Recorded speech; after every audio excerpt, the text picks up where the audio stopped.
Lok Sabha MP election ಬರ್ತಾ ಇದೆ. ಈ ಭಾಗದಲ್ಲಿ ನಿಮ್ಗೆ ಯಾರು ಬರಬೇಕು ಅನ್ಸುತ್ತೆ ಸರ್? ನಮಗೆ ಕಾಂಗ್ರೆಸ್ ಬರಬೇಕು. ಯಾಕೆ ಸರ್ ಕಾಂಗ್ರೆಸ್? ಯಾಕಂದ್ರೆ ಈಗ ಉದ್ಯೋಗ ಕೊಡ್ಬೇಕಂದ್ರೆ ಅದೇ ಸರ್ಕಾರ, ಬಾಕಿದೆಲ್ಲ ಇರೋದೆಲ್ಲ ಫೋಕಸ್ 15 ಲಕ್ಷ ಹಾಕ್ತೇನಂದ್ರಿ, ಫೋಕಸ್ ಆಯಿತು. ಜೀರೋ ಅಕೌಂಟ್ ಮಾಡಿಸಿ ಕ್ಯೂ ಒಳಗೆ ಜನ ನಿಂತು ಜೀರೋ ಅಕೌಂಟ್ ಮಾಡಿಸಿದ್ರೆ 15 ಲಕ್ಷ ರೂಪಾಯಿ ಬರ್ತದಂತೇಳಿ 15 ರೂಪಾಯಿನೂ ಬಂದಿಲ್ಲ. ಅದ್ರಾಗೆ 2,000 ರೂಪಾಯಿ ಸರ್ಕಾರ ಕೊಡ್ತಾ ಇದೆ ಮಹಿಳೆಯರಿಗೆ, ಮತ್ತು ಬಸ್ ಪಾಸ್ ಫ್ರೀ ಇದೆ, ಮತ್ತು ಉದ್ಯೋಗ ಕೊಡ್ತಾ ಇದೆ, ಮತ್ತು ಅನ್ನ ಭಾಗ್ಯ ಕೊಡ್ತಾ ಇದೆ, ಗೃಹಲಕ್ಷ್ಮಿ ಫ್ರೀ ಇದೆ, ಎಲ್ಲ ಸೌಲಭ್ಯ ಇದೆ. ಅದರ ಪ್ರಕಾರ ಇನ್ನು ಮುಂದೆ ಕಾಂಗ್ರೆಸ್ಸೇ ಬರೋದು.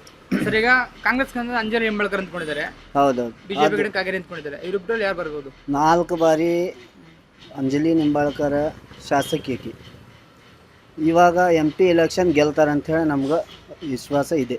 ಅಂತ ವಿಶ್ವಾಸ ಇದೆ. ಸರ್ ಡೆವಲಪ್ಮೆಂಟ್ ಒಂದು ಏನು ಬೇಕು ಈ ಭಾಗಕ್ಕೆ?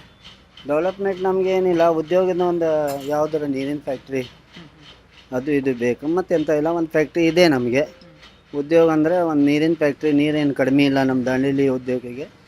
ಮತ್ತು ಸಫಾರಿ ಅದು ಇದು ಇದೆ, ಬಟ್ ಒಂದು ಫ್ಯಾಕ್ಟ್ರಿ ಒಂದು ಆದರೆ ಸಾಕು, ಉದ್ಯೋಗ ನಡೀತದೆ.